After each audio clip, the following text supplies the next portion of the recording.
What to do when you don't like a book? Well, there's lots of books in Sonlight that someone doesn't like. Today, I want to talk to you about one of my favorites, Roll of Thunder, Hear My Cry. This book, you can always tell, it comes towards the end of the level, and you can tell when everyone gets there by Facebook or the app that people are like, should I read that book to my child? I want to encourage you to read it to your kids. It does have some pretty gritty things in it, but they are true. This is what happened in America. And this book is the life story of the author. This is what her experience was, and is unpleasant as it may be to revisit her life with your children. The lessons that your kids will learn from this about integrity and pride and perseverance far outweigh the ugliness of the word that bothers you in this book. I encourage you to give it a try, because your life will be richer and your kids' life will be richer from experiencing the time in history where Black people were not treated like the people that they are, people made in God's image.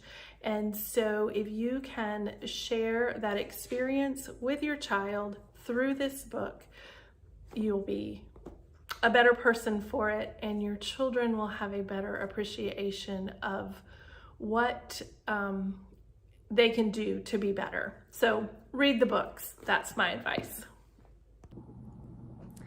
One of the earliest examples of a Sonlight title that we frequently see coming up in the community in questions from parents is a book called A Child's History of the World. And A Child's History of the World is used in B and in C throughout both years. And you'll notice in the guide that we don't start at the very beginning of the book. There's just a little part at the very beginning that is not scheduled. And so looking at your instructor's guide is important for this title and for many others. So, you know, there are cases where we read almost all of something, but not quite everything. So it's always important to look at your instructor's guide. And another just important thing to note is that this book it's kind of arranged with every 3 to 5 pages per chapter, and basically it's not one of your picture books with lots of colorful images, and it's not engaging in that way. It's engaging more in the story. And so these 3 to 5 page stories that tell all about the history of what's happened in the world. And so in the beginning of the first year with each of my guys, I have 4 sons, and I would say that it was one that was difficult, some more of them for others, and it was worth persisting with all 4 of my guys. The son that I knew had the hardest time with that book is the one that came to me at the end when we were finishing that book, and we finished the very last chapter, and he said, I wish this book wasn't over. And he said, I didn't know when we started reading this, I didn't really love it. And I didn't know then that a book without pictures could be interesting. So he credited that book with teaching him that important lesson that a book without pictures or without many pictures can be interesting. And I would say that's a very valuable lesson. So sticking with those books that are everyone's not jumping up and down about at first, it's valuable experience for them to get to see. They can love a book later that they didn't love at first. One of my very favorite Sonlight read-alouds is one that people often question if it's worth reading because it starts out a little slow, but that is Across 5 Aprils in Level E. I love this book. This is actually one of my very favorite Sonlight read-alouds of all time. And the reason for that is because it totally shifted my perspective about learning about wars, that the side that won was not all good and the side that lost was not all bad. This particular book is set during the American Civil War, and it tells the story of brothers who end up fighting on opposing sides and for many different reasons, which was something that I had never really thought of before. I mean, most of the time when you learn about war, you learn from the perspective of the side that won. And so, of course, they are going to say that they were doing the right thing. But the fact of the matter remains that people fight wars, and we all feel differently about different things. And I think Sonlight does a really great job of teaching you other perspectives and to look for those other perspectives. So don't miss this one in level E.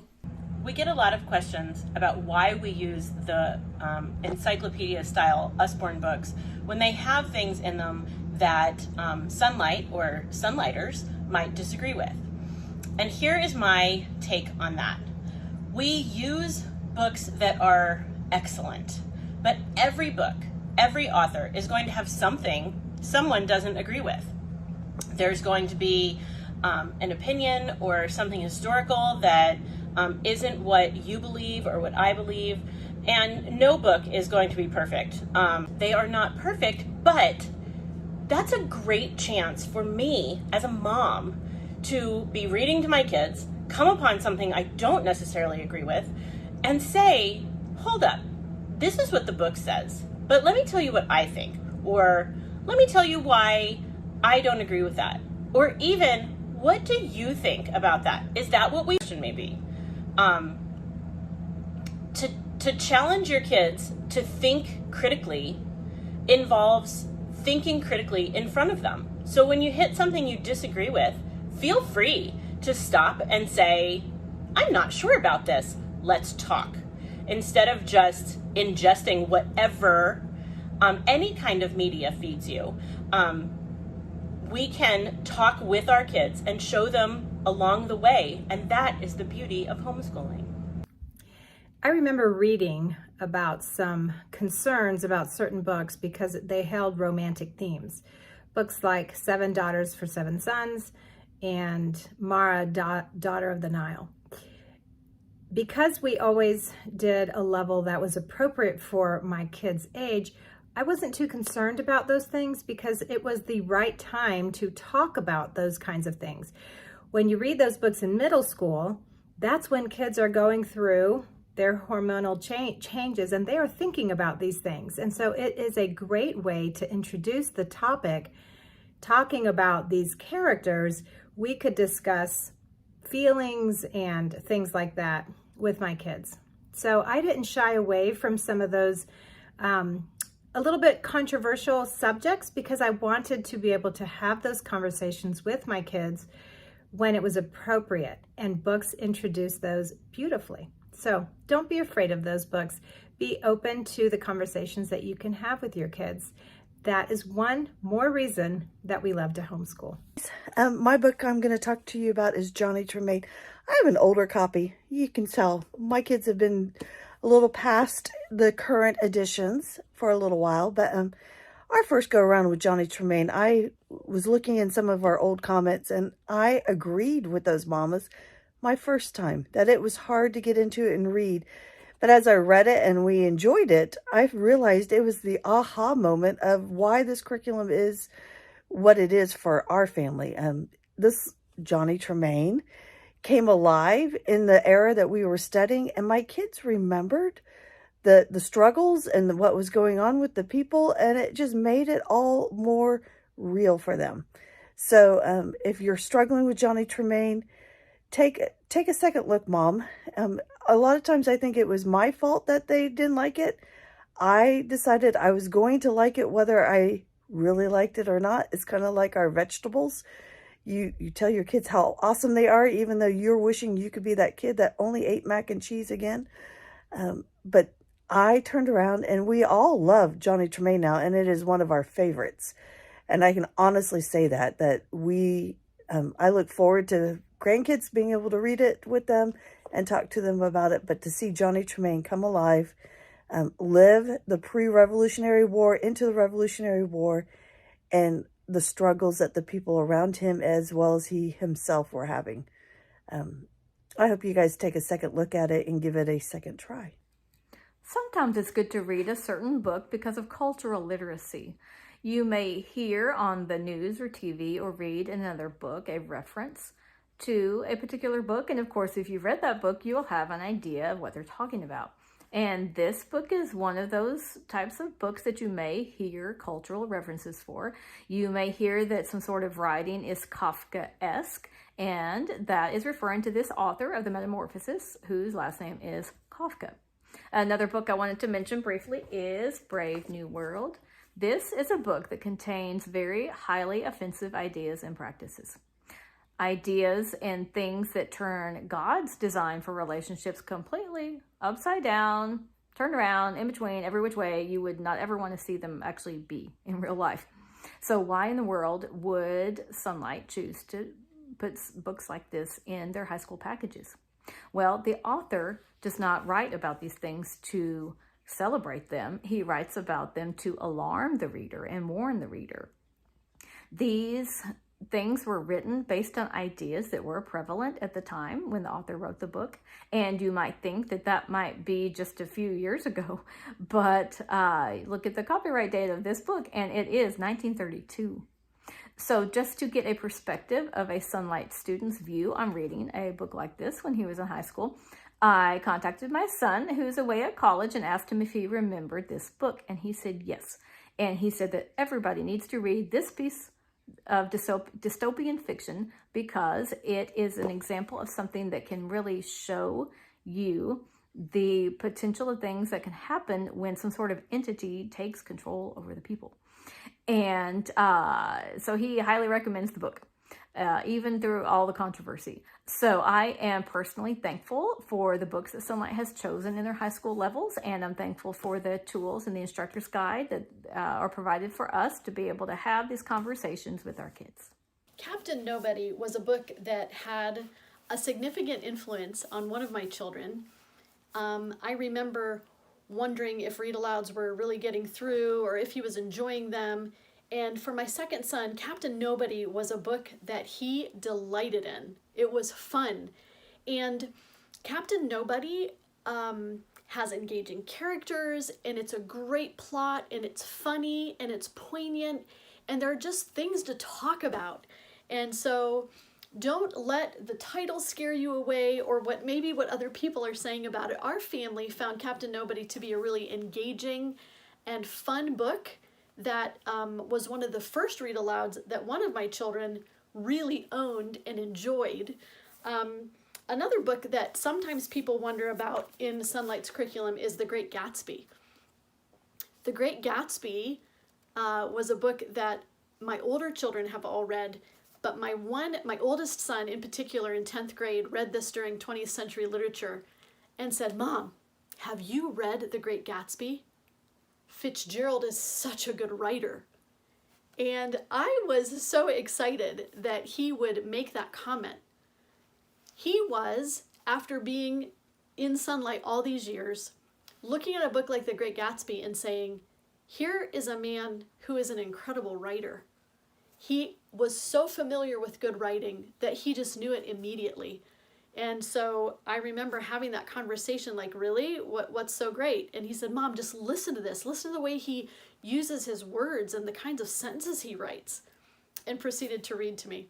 So that year, he would have said The Great Gatsby was his favorite book. He just thought it was so well written. So sometimes there are books that seem like, what's Captain Nobody? What's The Great Gatsby? But in our experience, those have been two meaningful books, and I could talk about dozens and dozens of others. All right. Hello and welcome to this month's Homeschool Helps and Hacks. I'm Sunny. I'm Sonlight's community manager, and I'm also a Sonlight mom of 2 kids who have been educated entirely with Sonlight. So by now we have read a lot of books, and joining me are Lisa and Christy.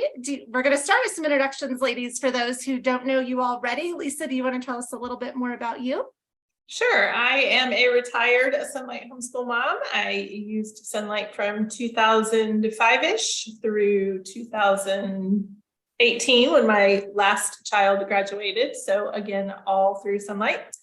And I was a reader before Sonlight, and I am a reader after Sonlight as a retired homeschool mom. Now I'm back to reading for myself, and it's so fun. Yeah, it's totally different when you get to do it just for fun as opposed to feel like you have to, right? But Christy, let's go ahead and tell everybody a little bit more about yourself. Okay, I'm Christy. I have 4 sons. 3 are currently homeschooling. 1 has graduated. And we have been homeschooling with Sonlight for 14 years. And Sonlight has added to my book list, my personal book list, quite a bit. And that continues. We have 4 more years. We've been homeschooling for 14 and we have 4 more years. So we'll be doing 18 years total here. So that sounded like so much. So I don't recommend doing that math if you're sitting at home. Just take it a year at a time. But I'm kind of seeing the end. And so I am doing the math just to prepare myself because I know I'm going to miss it. But I'm looking forward to what Lisa's experiencing now, doing the reading that you didn't have time to do when you were homeschooling. So thanks for having me. I'm glad to be here. Absolutely. And just a reminder for those of you watching, all of our Homeschool Helps and Hacks are recorded, so you'll be able to access this information later. Also, the chat is open, so make sure you're dropping your questions or comments in there because we would love to answer questions or help you troubleshoot in your own homeschool as well. So today's topic is to read or not to read. And I am really excited about this one because we get to talk all about Sonlight's books. And I know for me personally, when I started homeschooling my oldest, she was only in preschool. So I was really picking curriculum more for myself than for her at that point. I knew I needed to enjoy what I was teaching or it would never work out. So ladies, let's talk a little bit about how Sonlight's books are chosen and why there's value in at least attempting to read most, if not all, of the books that you get on Box Day. Yeah, so there is that great 7-step article about why books are chosen with Sonlight, but I just always appreciated the care that went into the books being chosen. I knew they weren't just, these are the latest and greatest bestsellers, or these are the should read books or whatnot, but that really there is a lot of thought put into those books before they make it to the curriculum. Mm-hmm. And I would say I've read hundreds and hundreds of books, but Sarita over time has read, I've looked it up and it said tens of thousands of books that she has previewed, and it saves me so much time because she has, weeded through all of the stuff that, maybe I don't want to read. And so, and found the best for the, what we're studying each year. And there's just a lot of thought and a lot that goes into the choices that she makes. So I appreciate it so much. Yeah, absolutely. And I agree with both of you. I love to read, but we've all referenced it when you're homeschooling, you're busier perhaps than you are when you are not doing that. And so choosing all of your own books or piecing together that type of information was something I wasn't super interested in. But when you have somebody like Sarita who does have this entire checklist of whether or not a book is worthy of going into the Sonlight program, reviewing all of those books for us, it does make it so much easier to know, okay, this has been well thought out, it's well planned, it ties in with my instructor's guide, so I know how to teach this or talk about this. And we will include the link for that article in the chat as well, so that you can go see all the different reasons. She actually has a 7-point checklist to get those books into the packages.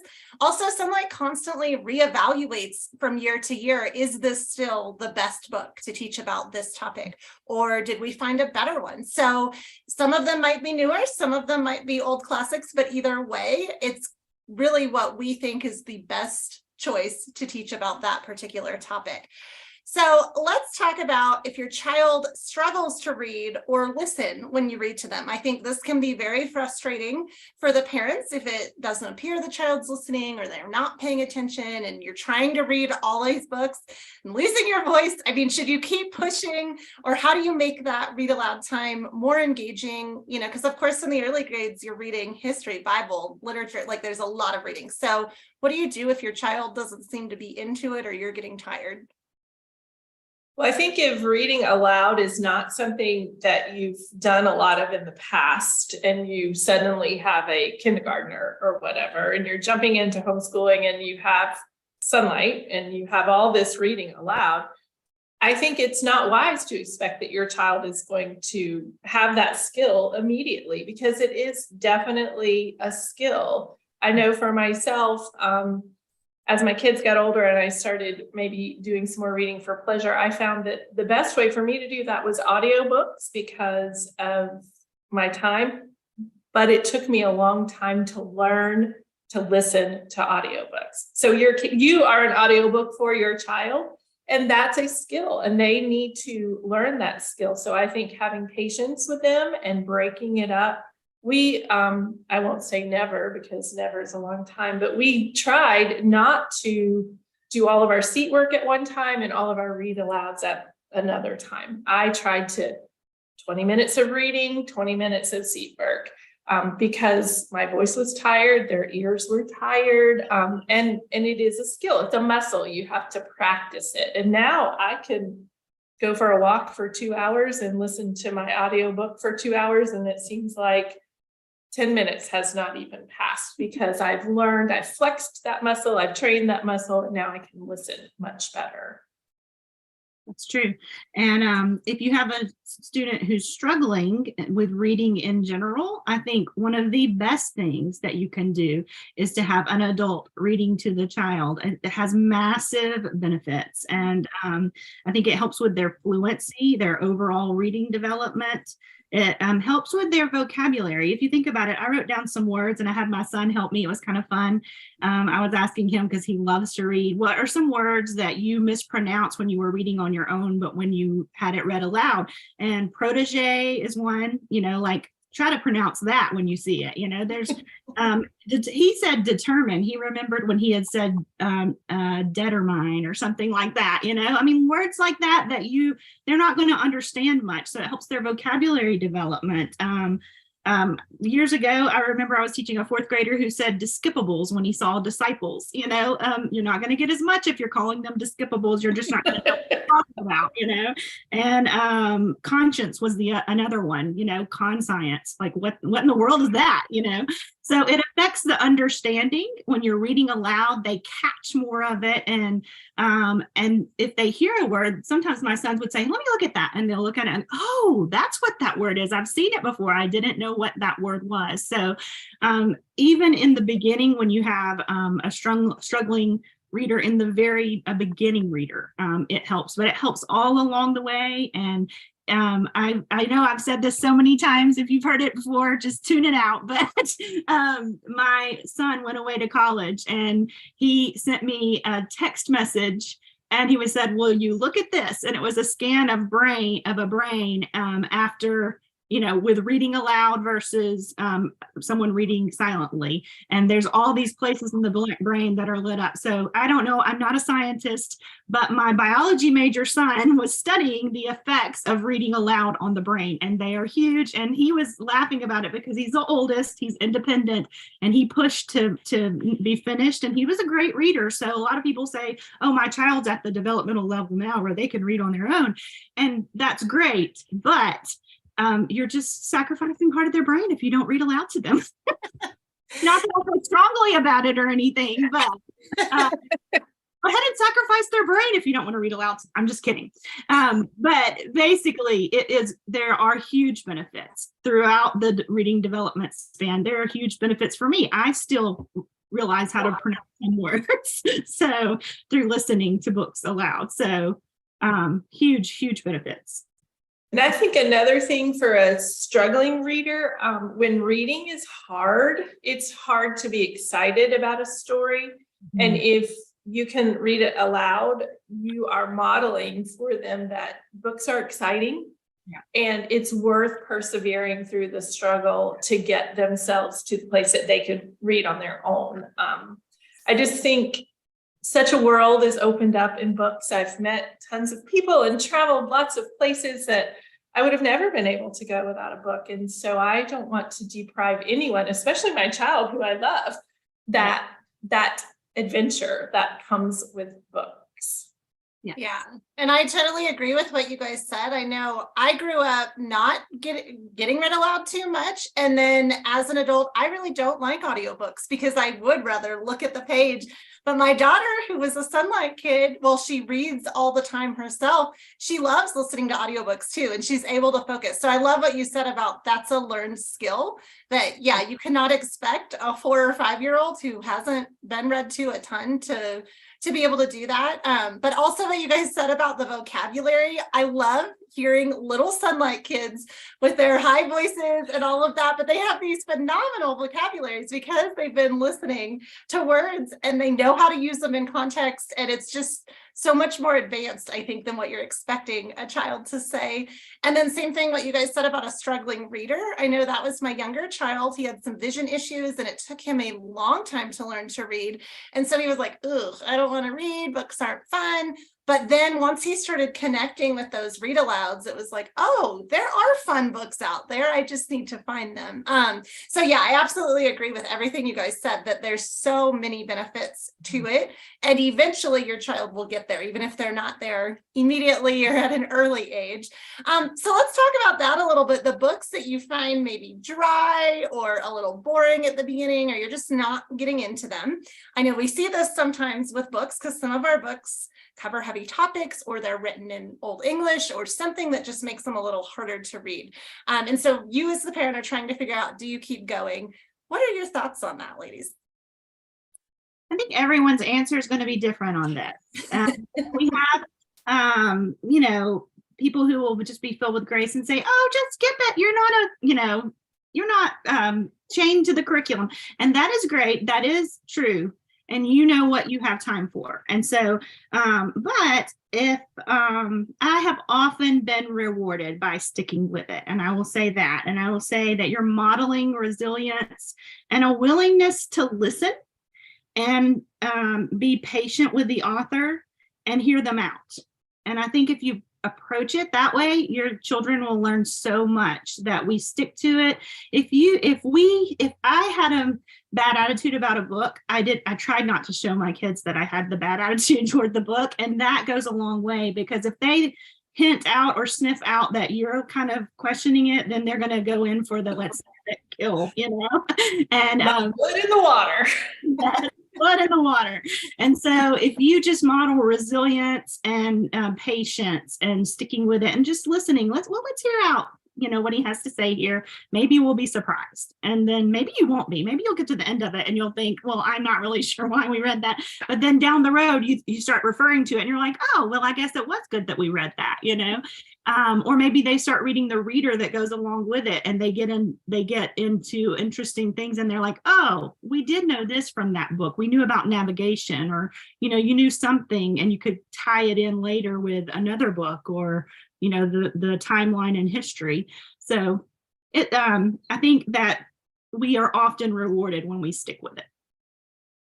I just think there's such value outside of the book in what you're teaching your child. I am all for making school enjoyable, but there are some things in school and life that you just have to do because they're best for you. I always use laundry as an example. Laundry is not my favorite chore. I've decorated my laundry room. I have encouraging signs. I have some Bible verses in there, but it's really not my favorite thing to do. But the alternative is that everyone in my home has to run around with no clothes on. And nobody wants that. So I need to approach my laundry with a joyful attitude in that it is what's best for my family. And sometimes a Sonlight book, like Christy said, there is a payoff at the end. But it's my job as a mom, homeschool teacher, and your job as a student that we need to persevere. And I think that perseverance lesson is a good one. Sometimes I think we are too quick to, oh, poor sweetie, it's not fun or whatever. And we're not teaching our kids to hold through the hard stuff to wait for the reward. I often said, well, there's got to be a reason it's in the curriculum, right? So we need to find out what that is. One of the funniest family memories we have is a book which is not in the curriculum anymore. Could be a reason, I don't know. But we persevered through that book, and my husband was in on it. And now that was in 3rd or 4th grade, and my kids are in their 20s. And it will still come up at a dinner. Well, we made it through that book. We can do this. Because no one enjoyed the book, but we made it through. And so fountains can make it through anything because we made it through that book. Well, and I love that you said that, because there was a book that it was right after my son was born. So my husband offered to do some of the school with our daughters so that I could focus on the baby and do all of that. And he had to read this read aloud that he hated it. It was a hard, tricky one to read. And a couple of years later, when it got dropped, he was like, I told you that was a hard book to read. Nobody else could read it either. And so we still love to talk about that one. And if you ask him what his least favorite Sonlight book is, he'll tell you that it was that one. But like you both said, I do think there is value, yes, in pushing on. And I mean, my kids will tell you I'm kind of the mean mom where I'm like, sometimes you have to do things in life you don't want to do. And, this is part of your schoolwork. So, I mean, they've kind of learned that with me. I know there are things like you said, Lisa, the laundry, or, there's things I don't always want to do, but I know I have to do them. And so, yeah, so I do kind of use that to get everybody going and make sure we finish them. But also some of my favorite Sonlight books are the ones that had me weeping at the end. I didn't have that moment till the last 2 or 3 chapters. So that's the other thing. I think in your personal reading, maybe you don't push quite as far, but for Sonlight, I always go at least 50% in and see, is there anything grabbing me? Because there's either going to be a redemptive message at the end, I'm going to be bawling, or there's going to be something else that's going to stick. Another thing too, from levels D and up, those read alouds are tying into the history. So I have found that's super helpful for the kids to really put themselves in that time and place in a way that, just looking at the history books doesn't. So that's the other reason I think it's really valuable, even if it seems a little dry at first. You need to picture yourself in, 1700s Boston or wherever you're learning about. So I think that's why that's really important. Go ahead, Lisa, you looked like you were. I think it's hard sometimes. I think we're quick to judge a book when it especially as books get more complex, the intro is longer and we're still learning who are the people and what is going on and what's the temperature of the situation. And I think sometimes we get bogged down in that, or we say this is going to be boring, because it might be a little bit boring because we're still setting the scene. So I think what you said about going 50%, that is a good rule, because generally that scene setting has passed and the action has started. And so that is a great word right there. Yeah. And I think too, one thing, just some insight into how Sonlight does reading that people don't understand in the early grades. A lot of times in preschool or pre-K going into K, you hear a lot of people asking, why are we reading 4 books at a time and we're all over the place? People say things like that. And the thing is that you're reading multiple books at once, which is huge for readers. I am constantly starting books in the middle of some books and at the end of some books. And I say some books because there's a lot of them in each of those categories. And I am always finishing a really great book. I'm always in the middle of some really great books, and I'm always starting books that I'm not really sure they're great yet, And so that is part of being a reader, and Sonlight just kind of slips that in there. And so you're always, even if you're starting something and you're not invested in it yet, there's somewhere, a lot of times you're nearing the end of another book, and just the way that works, especially when you get to the high school level, you may be starting one book when you're already nearing the end of another. And I think that is that's what readers do. And that's what keeps you reading, is that joy and that the payoff of finishing and knowing all the things at the end, But you have to start and be in suspense for a while in order to get that joy. So. Yeah, and if you find if the language is tricky, you're tripping over your words, or maybe there's a lot of dialogue and your kids are getting confused. I mean, that's where audiobooks really do come in handy, because they can hear different accents or different voices. I know sometimes if there's a lot of words in a different language, I'll look at that and I'm like, oh, I don't speak French, so I'm sure this pronunciation is wrong, or, whatever. But if you have an audiobook with somebody who can speak that a little better, that's a great option as well. And then do it when you're in the car. If you find your time in the car a lot and you just cannot sit and read all those books, that way you can knock those out as well while you're doing other things. So let's talk a little bit about that saving time. I know at the end of the year, I've said this in other sessions, I usually keep 2 or 3 read alouds so that we do in the summer, because usually by the end of the year, I'm running out of time, I'm falling behind. I always fall behind in the read alouds before I'll let us fall behind in the history or science or those types of books. So what do you do when you feel like you're coming to the end of the year and you haven't gotten to all the read alouds? You know, do you cut things out? Do you save them? Do you hand them to your students? I mean, I've heard all different suggestions from different people. So what do you guys think about that? I think yes, all of those things. We always bought 5 days and schooled 4 days. So we did have some things left over, and audiobooks. If we were taking a trip in the summer, that was awesome. Sometimes if like I was a whole read aloud behind, I would look and see is book what I'm supposed to be doing now or what it's next on audio. And so I would choose one on audio and read the other. And so we'd have 2 read alouds going at the same time. I have given a book or 2 for summer reading, you know, if it's, as my kids were older. I am a pre-reader. I know you do not have to be that with Sonlight, but because I am a reader, I was not going to miss out on any book. I would venture to say I've read 95% of the same books my children have read in Sonlight. So I knew, oh, it's okay to skip this one. I'll give it to you in the summer, or they were ahead on their readers or whatnot. So I think all of those are great suggestions. And it may work this time and you have to choose a different part of that next time. That's the beauty of Sonlight. It's very flexible. Yeah. And as we progressed in Sonlight, I started purchasing earlier in the year. I started moving up my purchase time so that I could throughout the summer have books on my bedside table that I would read ahead. But I know not everyone does that. And I do see people asking a lot in the app. You know, there are 10 books left on my book list. I need to read 6 of them. I just really need to cut out 4.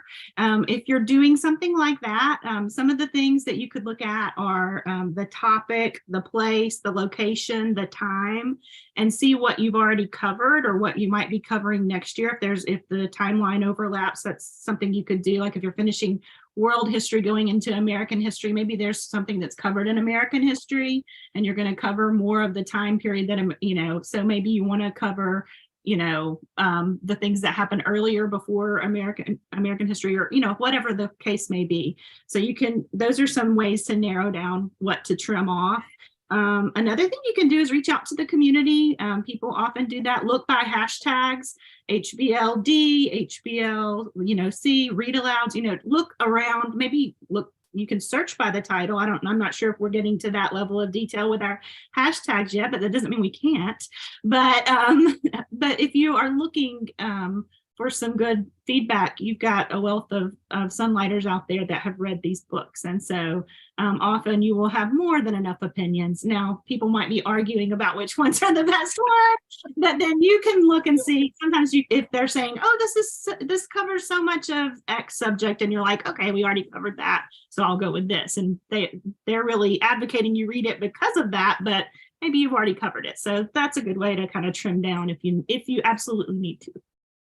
Yeah, and another thing I like to do, because I always do 5-day, even in elementary school. Sonlight up until high school offers a 4-day option as well, but I never want to miss a book, so I always order the 5-day.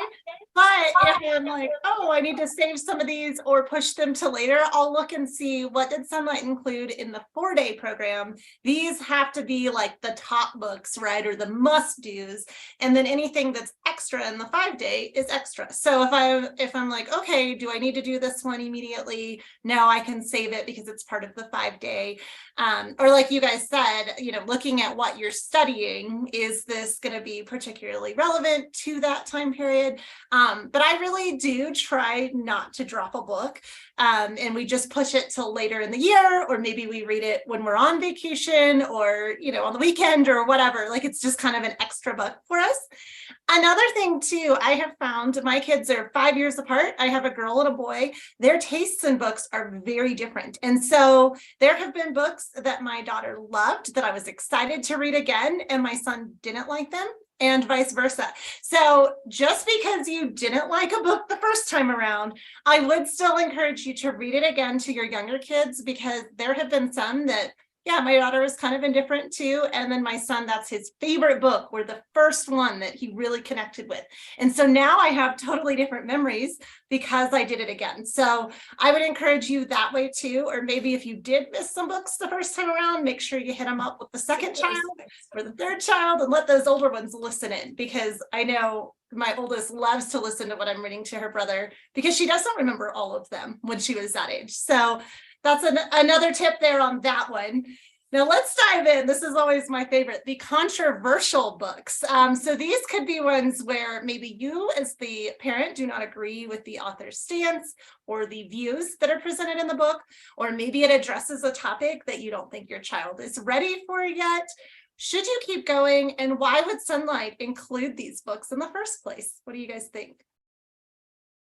Well, I loved that. I often say that one of my best benefits of homeschooling my children is that I know them on a different level than if they went to school. And they know me on a different level, because we have wrestled with those controversial books and we have hashed out those things together. I think if you have a child who you don't think is mature enough for the topic, that's different than you're uncomfortable with the topic. There's a lot of things in parenting that I'm uncomfortable with. That doesn't mean I don't have to do that, because it's for the best of my child. If it's something that really your child is not ready for, then your child's not ready. And so I would say, rather than throwing it in the trash, you push it ahead to when your child is ready. But those controversial books, so much value. I have often said, when people say, what is your favorite level? That's a hard question. But my favorite experience was in 300, because every book was hard. I mean, just hard. And they weren't all enjoyable, yay, that kind of thing. But the discussion and the growth I saw in my kids through that was, you hate to say that that's the first time I saw that homeschooling was working, but I was like, oh, this is worth it. Here is the payoff, because we read about atrocities. And my kids engaged. And that's my goal. I wanted to create lifelong learners, and I felt like that was the proof that everything we'd done up to that point, it was worth it. We're now making withdrawals from those deposits, because I see critical thinkers and looking past the black and white that we hear from, in World War II, these countries were good and these countries were bad. That's not true. They were all made up of humans, so everyone was a sinner, and choices were made. And that was like the moment for me that I was like, okay, my kids are going to be okay, because we made it through that. Yeah. Yeah, I think there's so many opportunities with these books. And we've often bumped into the controversial, they're going to bump into those things somewhere eventually in life. And I like being able to talk to them about the things that they're going to bump into in life, and, to cover that. And my family of origin has 5 daughters and a very protective father and a very protective mother. Okay. That's my family of origin. And I bumped into a lot of things at the same time, sin, I wrote this down, onslaught of evil, injustice, sin, pain, danger, human nature, all those things. And you can, those come out in a lot of different ways in Sonlight books. But, and those are the things that we tend to want to shy away from. And I think there is an idea out there that our kids are not, that we have to be so careful with them or that kind of thing. And I do think that, we should listen to the Holy Spirit as far as, we're not the Holy Spirit for you. And, we don't want to be, but we have the opportunity to walk through our kids, so many things with our kids and have discussions. And it's so valuable to do that. And I would be one of the foremost careful about reading this or that years ago. And Sonlight has helped me to grow, I believe, in seeing the value of talking through difficult topics. And that has been, I can't even express in words how much I've appreciated that. And just the value in taking time today to prayerfully and without fear discuss ideas and realities, because they're in the world and we're going to see them. And they are able and they're strong and they are insightful. Our kids are. And God can work in their hearts as we're reading. I know recently I have a high schooler who saw a book and he got it for Christmas. So I don't tend to have time to read those books. It's around a busy time of year for me. And I kind of looked over it in general and gave him the book. And it was about theology. He had asked for this book and he wanted to read this book. And I kind of looked through it and I did not see what all was included in the book. And he took time afterward and he came to me and he said, okay, I don't think I agree with this author. And I'm like, okay, why not? And we sat down and talked about that. And his ideas, he thought of things that I never would have thought of. To counteract what he considered incorrect in that and how the guy was interpreting the Bible. And this was a scholar, a biblical scholar that wrote this book. And his simple answer to what this guy was saying blew me away. And, if I had read that before, I might not have given him that book, quite honestly, because it was a little crazy what the guy was saying, I think, but he has the Holy Spirit in him and he thoughtfully read that book, critically thought about it. And he had huge arguments that I would have never considered. And that is what happens when you're reading Sonlight. And I think that it is powerful. Yeah. Oh, I love that so much. I know for me, I did not want my kids learning things from their friends or being shocked by maybe some horrible thing that they heard outside of my home. I wanted that information coming from me first. And I have to tell you guys, be aware your kids are learning things very young if they are around other kids. I mean, my daughter, the things she picks up at youth group of all places and comes home. And then we have these discussions about your kids are not as sheltered as you think they are. So it's really important on my end. I wanted to know how to address those hard topics, because especially with my oldest, I haven't done this before, right? When you start parenting, you don't know anything and you have to figure it out. And so Sonlight has made it very easy from the early grades. Here's the facts about this topic, right? You don't need to dive into the details with a 7-year-old necessarily, but it gets you having those conversations so that when they're 10 and they have more questions, or maybe they hear something from one of their friends somewhere else, they know they can come to you and they can trust that you know what you're talking about, you're a credible source of information, and that you're going to listen to their thoughts about it too. You want to open that very open dialogue, communication. I mean, I've always told my kids, you can tell me anything. I'm not going to be shocked about it. I'm not going to shame you for anything. And I had a great conversation yesterday. My daughter and I were trying to do school together and we were going over some things, and then she just started word vomiting what was going on in her friends' lives. And, they're teenagers and things that seem like such a big deal to them, because of their age and everything else, and the intense emotional trauma. 2 hours later, my son comes in and he's like, were we going to work on my research paper? And I was like, sorry, we had to get into this whole other conversation. but sitting there and discussing a book was what opened her up and had her start talking like that. So, and I'm sure you guys have stories like that too, where your kids, they're comfortable with you. They're open. They will share things. They're not hiding things. I know by the time I was in middle school, I didn't want to talk to my parents about awkward topics because it was awkward. And so, so I love that I have that open relationship with my kids. And Lisa, you said it, that you know your kids in a different way. I also feel like my kids know me in a different way. You know, I was in my early 20s before I realized my parents were, you know, not just parents, that they were human beings. And and in this case, I feel like my kids really know me well. And why do I think certain things? And why do I believe the way I do? You know, so let's talk a little bit about that. You guys both kind of mentioned it, that Chrissy, your son was able to pick out theology he didn't agree with. Lisa, you were talking about in wars, oftentimes we're taught this side was good and this side is bad.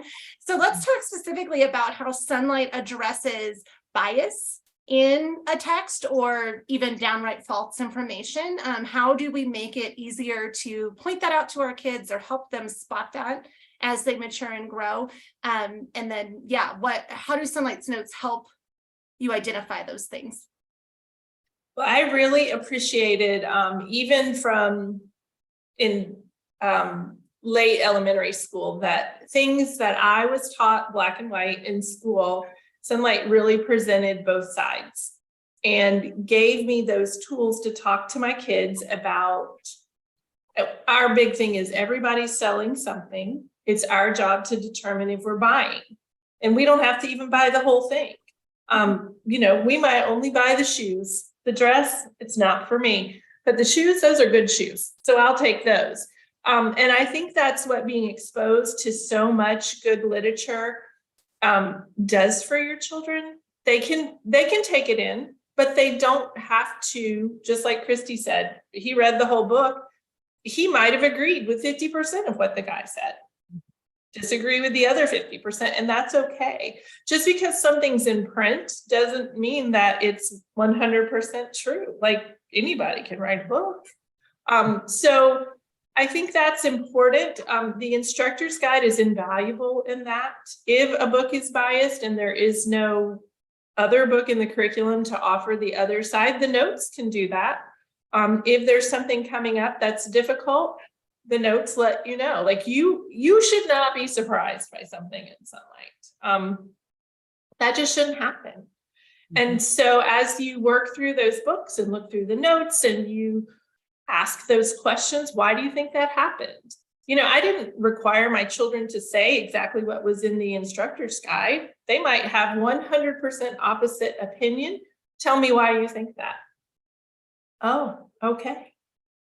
Then you're right, because if that's what you took away from, you know, if you can back up your answer, then A for you, you know? So they need to bring that information in and process it through the filter of truth from the Bible, and then through their conviction of the Holy Spirit. Just because someone says it doesn't make it the thing. Mm-hmm. Yeah, and Sonlight does have books that you'll find in the notes. I'm thinking of a high school level that has notes that are huge, and bring that one this year. And there are quite a few notes to kind of counteract and an idea, maybe an author. So sometimes people, I think, find out Sonlight has a title and they'll think, oh, you know, Sonlight has that title. Well, it might be instructive to read what this author says and then to read what another author says and get these ideas and put them side by side. And then, you know, what do we think? You know, it might not be either of these things, you know, or to hear two sides. I've read in a Sonlight book of, you know, the English people from England that were in, you know, the 1700s, that during the Revolutionary War, what was happening with the British, what was happening with the Americans. Sometimes topics, you know, surprise, surprise, are not all as cut and dry There are nuances of things happening on this side. There are nuances of ideas. When you read about the Civil War and you find out about a family that split and what they loved each other, but they each felt a little different pull about what they really believed on, and maybe not the one subject that we tend to think about, but on this whole list of subjects.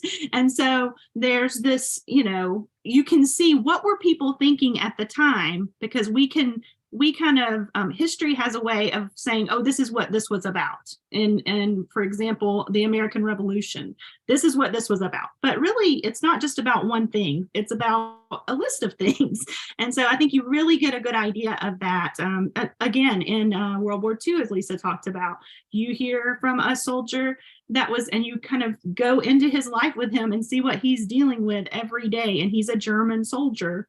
And you see the heartbreak of what's happening in his life and his bigger life. And there's a lot to think about. And there's a lot to parallel journeys. And I was thinking of that book, Christy, that completely changed my view of Nazi Germany, because my heart broke for both of those people. It's a book that has a chapter from a girl who was in a concentration camp, and then the same time what was happening to a young boy who had been recruited into the Nazi army. That was, it was huge for me. Hitler Youth, I guess. I'm not sure exactly what it was called. Yes, he was in Hitler Youth, and then he went into the army and was promoted quickly because the Nazis were getting picked off like, flies. But just to hear those was, I didn't learn anything like that in school. Right. And the beautiful part of that book, not to give anything away too much, is that you should read that book, and you should read it and see how much we need what they're talking about today in so many topics. I've drawn parallels with my boys of early Americans and the settlers. And today, what we have going on in our country, there are different groups that are divided and are afraid of each other. And what's happening to that, you can draw parallels, you can think critically, and you can kind of see how get in the shoes of each side and think through, God made these people and God made these people, and they're in these circumstances, and this is what's happening, and what played out. And there's so much to learn through all of that. But these two people that Lisa and I are talking about come together and toured the US at the end and talk to people about how they could become friends after what happened. And I'm not going to give away the whole, I guess that does kind of give away a little bit of the story. You talk about bawling at the end of a book, Sunny. And this is a nonfiction book. You're not supposed to cry at the end of a nonfiction book. But I recommend that book to anyone who asks as an adult, do you have any good book recommendations? That is always on my list because it is powerful. I was thinking of that before you started talking about it, Christy. I was like, oh, I should mention that book. But it's in 300, Sunny, so you have a little ways to get there. But then you can join the fan club because it's amazing. Really happened, and I think it's instructive for us today in a divided world. Absolutely. Well, and I love what you said about that, because I know my daughter just finished up learning about the American Civil War in 100, and we've been seeing a lot of parallels to like modern American politics, and how it appears that we're super divided, and everyone who's in this political party believes this way, and everybody in this party believes this way, but the majority of people fall somewhere in the middle, right? And so, yeah, when we've been reading these books and having these discussions, it's been really interesting to hear her perspective on it and see how people ultimately were the same that we've always been. If you're talking about 2,000 years ago or now, we still think the same way. We're still manipulated oftentimes the same way. And it's important to know what you believe. I know, especially when it comes to matters of faith, that's something that I want my kids to understand why they believe what they do, so that when I release them on the world, they're not easily swayed by whatever other viewpoints they pick up out there, right? This is my time to really make sure that they understand what they believe, why they believe it, and they're able to defend it when they get out into the world and face other, opposition from other people. So yeah, I think absolutely it is so necessary to hear things that you don't agree with so that you can spot why you don't agree with them and be able to defend that. If you've only, I grew up where I went to a Christian school for much of my childhood and I was taught this is right, but I didn't really know what was wrong beyond that. And it took me a long time and soul searching in my 20s to figure out like, okay, this is why I believe this. It's not just, this is right. I think it's important to hear what's wrong too, so that you can really see the difference and know those things. We touched a little bit on the uncomfortable conversations when they're appropriate to have with your children, that they are necessary. But what are some tips? I know a lot of times parents feel very squeamish about certain things, right? Like, oh, my child's too young for that, or I feel really awkward. What are some ideas to make that less awkward maybe, or easier to broach those challenging topics with their kids? Well, I think reading about it in a book is so much easier than just being like, hey, let me tell you about 10 words that you should never say, because that's weird. But if you come across a word in a book, I read the word. Okay, and my kids didn't know it was ugly because we don't talk that way. But then I would say, okay, let me tell you something. This book is set in a different time, and this word, while it was not pleasant at that time, was very common. If you transfer that word to today, it's really bad. And here's why. And just like Christy said, God made these people and God made these people. And so derogatory words about anyone, same as me, different than me, that's not okay with God.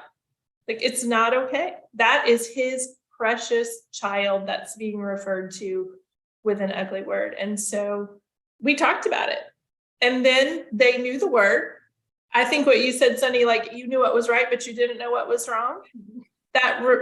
My son went to daycare. He never, to my knowledge, heard a curse word. And I went to pick him up one day. He was like 4 and he's in the principal's office. And I was like, what in the world? And the guy came out and he's like, before you go off on him, because I know you're going to beat him. Like, that's the kind of moment. He was like, let me just tell you what happened. He said, some child said this word and all the kids, kids, woo. And the teacher came over and said what happened. And all of the other children knew it was a bad word, so they wouldn't say it again. And Matthew says, oh, he said. So he didn't know it was wrong. So he said, so the kid who originally said it, and now Matthew's repeated it. So it's in front of everyone. I have to take him into the office. He's like, but please do not punish him. He was like, it was very obvious. He did not know he was wrong. We have to teach them what's right and what's wrong, because if you don't know what's wrong, you might offend someone. And that's not what we're supposed to do. So having those conversations, saying those words and talking about them puts your child in such a better position than just pretending they don't exist, because they do exist. Yeah. And when you do have controversial topics to talk about or things that you don't really want to bring up and don't really want to talk about, I have all sons, and I have found that the car, after we've had, is a really non-threatening place to talk to a teenage son, because you're not eyeball to eyeball. You can look at the scenery as you're talking.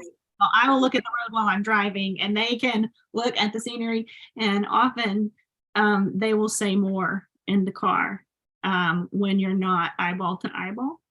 That has worked very well with me. And I think you mentioned, Sunny, I've let them know I'm not going to be embarrassed. You can talk to me. If you would rather talk to Dad on a a topic that you may not want to talk to your mom about, but I'm not going to be embarrassed. You can come and talk to me about anything you want to talk about, and I will be, glad for us to talk about. I'm open to talk to you, and I think that I'm surprised. I have been surprised over the years about things that they do open up and talk to me about, and I'm so glad in the moment that we have like you've said, that relationship that we've built through time I mean, I'm sure there are things they do not tell me, and I've learned later, and they laugh about it, that I didn't know something. Okay, that does happen. But I do think that we are able to talk about and broach those subjects, and just let them know you're willing to talk to them about that.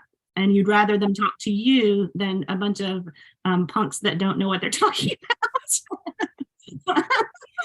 Exactly. Yeah. I like to set myself up as I have more knowledge on this subject than your 12 or 13-year-old friend does. So yeah, if you want to know for real, you should probably come to me or your dad and ask those questions. I saw somebody was very squeamish about something, and I don't remember exactly what it was. I think it was something anatomy related or something like that in the Facebook group. And the way I've always looked at it, now I do come from a medical background in science, and so we teach body part names, and we're very open and frank that way. But I was like, just pretend like your child asked you why they have an ear. Like, what are our ears used for? Why do we have it? Nobody gets weird talking about their ears. It's just certain body parts where they're like, oh my gosh, my child asked me about this. What do I do?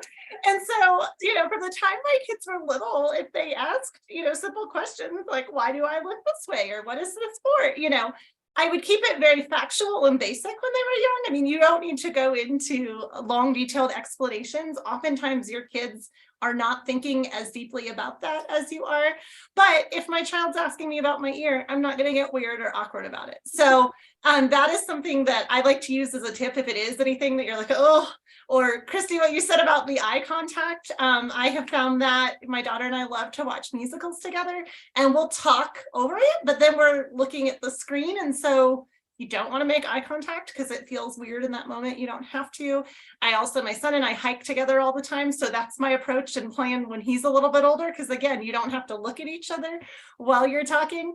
But I think letting your kids know that you're there for them, and then use the ear trick. If it's making you uncomfortable, you are probably more uncomfortable than they are.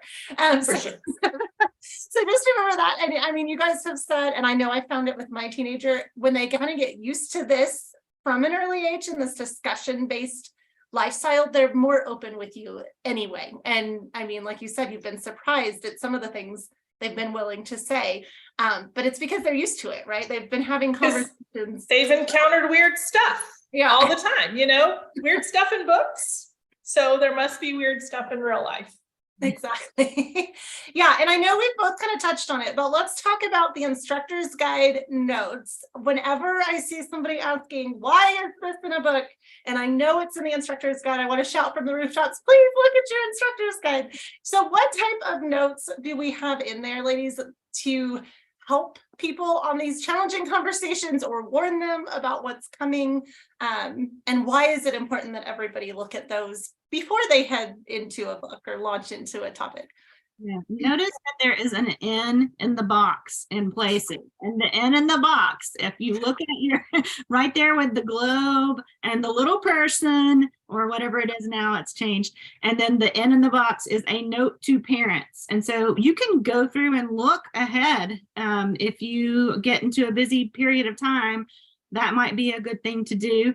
And also, I would say, as someone who was busy, and I understand that I had a baby and I was busy and I didn't have time to deal with controversy sometimes. Like, I just wanted to do something easy that day. And so realize that just if you see something and immediately you have a reaction to it, realize I've been there myself. I've reacted to a Sonlight book like, what in the world, or whatever. I have done that. And it was most likely when I was busy and I had a lot going on and I had a baby and I really needed something easy that day. And there was something that we were going to cover. And so if you look ahead at those N in the box, the little N, and it's got a box around it, those are notes to parents. And it will let you know if there's something controversial. Maybe you don't have time to, talk about how many years the earth has been here. And you just really need to get teeth brushed and put people to bed or for a nap or whatever it is, in the middle of your day. It can be annoying at times. And I get that. It has happened to me.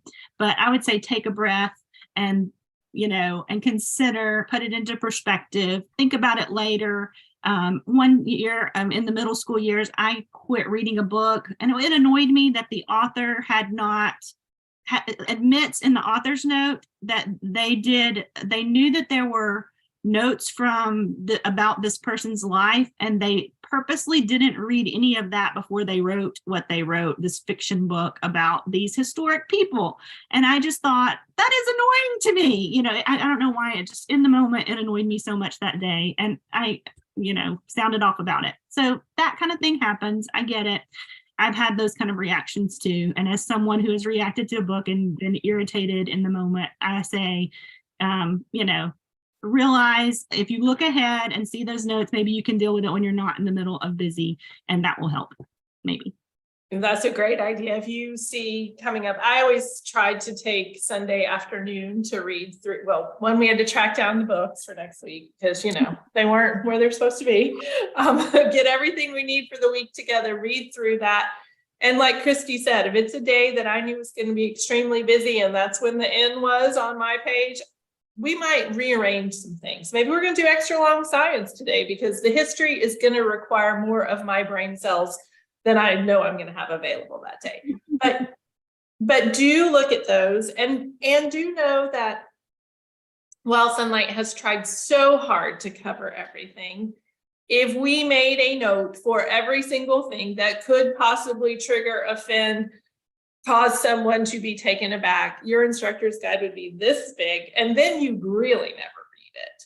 So I think just like with all the things, if we give the other person the benefit of the doubt, if you give Sonlight the benefit of the doubt to know that this is a good, worthwhile book, and while it may have whatever in it, and we didn't address it in the instructor's guide, that it was still done with love.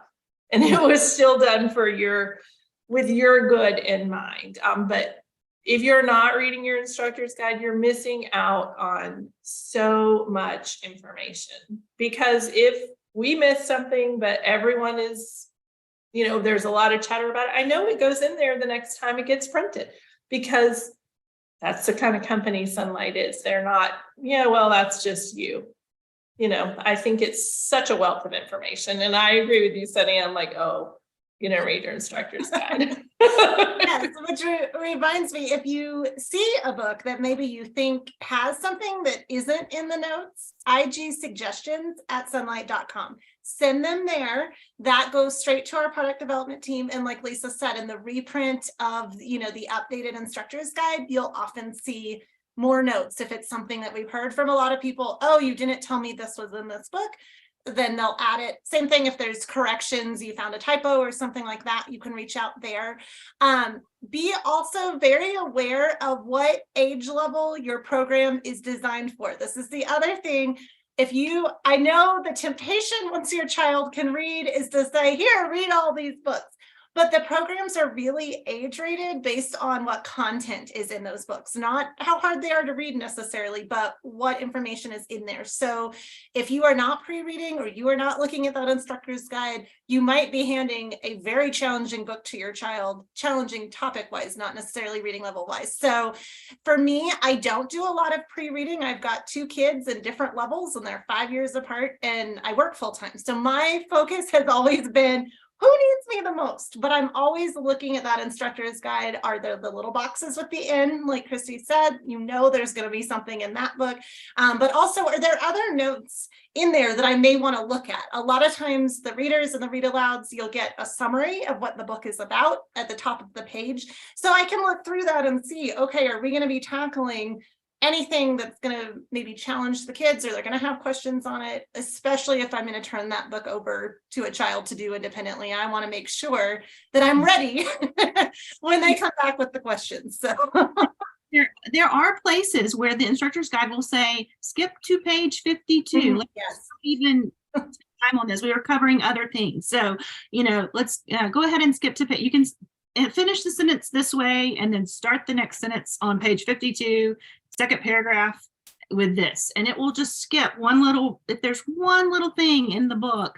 But overall, I'm thinking of a book that's really important to overall cultural understanding And then there's just this one little part that, oh, we wish the author didn't say that. Well, we can skip it. And so the IG instructs you in that. And then when you hear people irritated about it, it's like, it's in the IG. So it's there.